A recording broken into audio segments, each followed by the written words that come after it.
చాలామందికి తెలియని విషయం ఏంటో తెలుసా? తిరుచానూరులో ఉండేది పద్మావతి అమ్మవారు అంటే ఆకాశరాజు కుమార్తె పద్మావతి అమ్మవారు అనుకుంటారు. కానీ తిరుచానూరులో ఉండేది సాక్షాత్తు లక్ష్మీదేవే. అమ్మవారు ఇక్కడ సరోవరంలో బంగారు పద్మంలో ఉద్భవించారు. అందుకే పద్మావతి అని ఇంకో పేరు తల్లికి.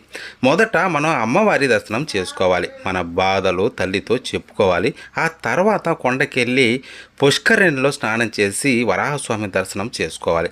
ఆ తర్వాతే స్వామివారి దర్శనానికి వెళ్ళాలి. మనం స్వామి దగ్గరకు వెళ్ళినప్పుడు మనల్ని చూపించి అమ్మవారు మన బాధల్ని కోరికలను స్వామివారికి తెలియజేస్తారంట. అప్పుడు శ్రీవారు తన వక్షస్థలంలోనే లక్ష్మీదేవి చెప్పినవన్నీ విని మనల్ని అనుగ్రహిస్తారంట.